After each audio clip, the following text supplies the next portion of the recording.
Learn how to process time-lapse photos using Adobe Camera RAW. Adorama TV presents DSLR Video Skills, where you'll learn all about photography and videography.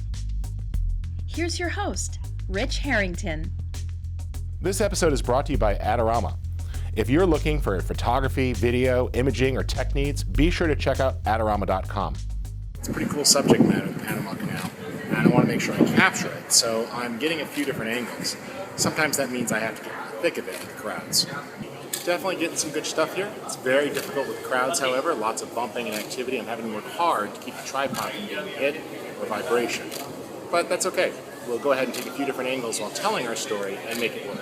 It's quite windy out here. I already had a camera almost blow over, so it's important to keep my tripod weighted down. I'm going to keep a hand on it because this is a high volume area. Normally, I like shooting time-lapse in very isolated places, but this is just a tourist trap, and there's no way around it. The sun is directly overhead, making for very unattractive lighting for this video, but it's working well for the time-lapse. It's not interfering with my shot. We have a very evenly lit scene with some pretty hard shadows when the clouds pass by, which is nice, and lots of cloud cover with a good brisk wind. So we're going to have a lot of interesting subject details in this time-lapse. Let's head in the studio where I'll show you the first part of creating a time-lapse sequence using an all-RAW workflow. All right, I am back in the studio and I wanted to take the time to actually develop this shot and show you how I got there. Now, you saw when we were out in the field, it got to be tough conditions. The temperature, the sky color temperature started to change because clouds were rolling in.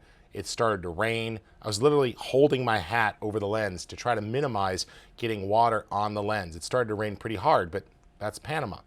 All told, I still got the shot, and I'm very happy with how it turned out. But I wanted to take some time to show you specifically how my all raw workflow, 100% raw, saved the day. And I'm going to bring this into After Effects and develop it as a raw time-lapse and show you those major steps. So let's jump in. Here's the finished shot right now, and you get an idea. You sort of see the end result, and I'm real happy with the color. Now, that's great, except it certainly didn't start there. As I start to turn off some of these layers, you'll notice that the image is still looking pretty good, but that's not where it started. Let's import that raw sequence into After Effects, and we'll develop this from scratch. I simply double-click and navigate to my drive. There we go. And I'll point it at the first shot from that location. Now, I've already batch renamed these files, and if you tuned into one of our earlier episodes on time-lapse, we actually have a whole episode all about using Adobe Bridge to batch rename and organize your images. I did this so there was no gaps in numbering and everything would be really easy to use. So if you missed that episode, be sure to head back and check it out. All right, I've got the first image selected. I'm choosing to bring this in as a Camera RAW sequence, and I'll click Open. Now, this brings in the image, and you see where it started. This is fine. It was the middle of the day, and unfortunately, the lighting around 2 o'clock in the afternoon just is not that attractive. But we had some good clouds in the sky and a lot of material to work with, and I want to show you here just how much flexibility you have with the raw image. First off, let's take a look at the white balance. I want to warm that up just a little bit. Not a big shift, but that looks pretty good. And I'm going to go ahead and roll the tint a little bit as well. All right, let's see the before and after. Subtle change, but the concrete is starting to look warm and red as opposed to having that bluish cast, and it looks better. Next, I want to get the exposure right. Now, there's a lot of latitude with that raw image, and you see that really is the advantage there, that I've got 5 stops in each direction. I'm going to take that up just a little bit and put a little contrast out. Notice there that too much contrast is making it very difficult to see some of the details in the boat. But by backing that contrast off a little, I actually can start to see things pretty well. I'm going to pull the highlights way down. And look at how that brings back the details in the clouds. Similarly, I'm going to take the shadows way up. And this really gives me a wider dynamic range in the photo. Let's toggle that preview off and on, and you can absolutely see the advantage of RAW there, how all sorts of areas that were lost come back. Let's go a step further.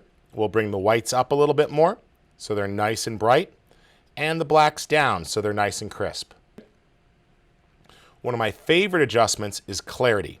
Clarity is selective contrast. And you might be wondering, didn't you just pull the overall contrast down? I did. I took down the contrast for the whole image, but with clarity, I'm going to selectively put it back in the areas that need it most, particularly the fine black details. So instead of getting a muddy image, I'm going to get nice crisp blacks, but only in the areas that most need it.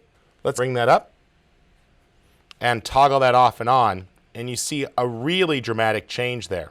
Now, to round this out, we definitely need some more color. As you brighten an image, you're going to lose saturation. So Vibrance is really nice because it lets you put the saturation back into the image selectively. In this case, more into the blues and the greens, less into the reds. But I will bring the overall saturation up a bit. All right, that's looking a lot better, but there's still a few more tabs that we could take advantage of. The next one is curves. Those of you newer to digital processing may rely on an adjustment like levels. The thing is, with curves, you actually have more control points and you get a gentler roll-off in the image. This is a much better way to control contrast selectively, and that's what I'm going to do here. Go after the shadows and the highlights a little bit to really get the contrast right. We'll go ahead here and open the highlights up a little bit, putting some brightness into the clouds. I'm going to pull the lighter values down though, and you'll see that that really puts some saturation and contrast back into the blue sky.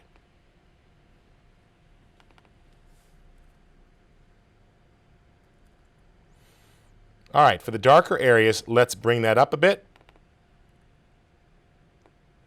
If we toggle that off and on, you'll see that we've done a nice job on the clouds and the shadows. And I'll pull down the darkest shadows just a little bit more to make those darker so we get a nice black area. Now, this is a subtle adjustment, but what I'm happy with the most is that the sky and some of the shadows are really coming back in nicely. Let's jump on over to the next tab. I like to work right to left, and all I'm going to do here is check my sharpening. I'll put a little bit of extra detail here. We'll pull down some noise in the colored areas. And let's just zoom back out to fit the whole image. Looking real nice. And we can jump right on down to the lens correction tab. The lens correction tab is going to allow Photoshop to draw upon a huge database that Adobe has built that pairs different cameras with different lenses. Because I shot RAW, all that metadata is attached, and this is going to make it a lot easier to correct for things like chromatic aberration as well as wide-angle distortion. I'll start by simply checking the box to enable this, and you'll see that the curved at the edges gets worked out. So some of that bending and distortion is really resolved. It picked up that this was a Nikon, recognized that I had a 35mm prime lens on, and it put that profile in. So that works really nice. I can then jump on over, remove any chromatic aberration from the images, which you'll see at the high areas of fringe. Typically, this is going to be viewable in areas of high contrast. Now, modern cameras don't do it too much, but let's see there. Very subtle, but a slight improvement. And lastly, we have manual adjustments. So if there is any additional vignetting, you can darken or lighten the edges to remove it. That looks pretty good to me. And I'm happy with the overall image here. I don't see too much distortion. But if you did have additional distortion, notice that you can go in and correct that by removing any barrel distortion with a simple adjustment slider. Thanks for joining me for part 1 of this time-lapse series. Be sure to stick around for the next 2 episodes where I'll show you how to develop your RAW files using Adobe After Effects, and then we'll add some finesse to stylize the finished clip. For more free tutorials and product reviews, be sure to subscribe to Adorama TV.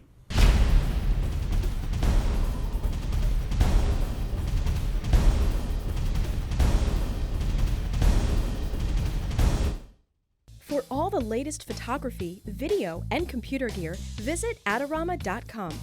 Place your order by 8 p.m. and it ships the same day. Plus, next time you're in New York City, be sure to visit our store located on 18th Street between 5th and 6th Avenue.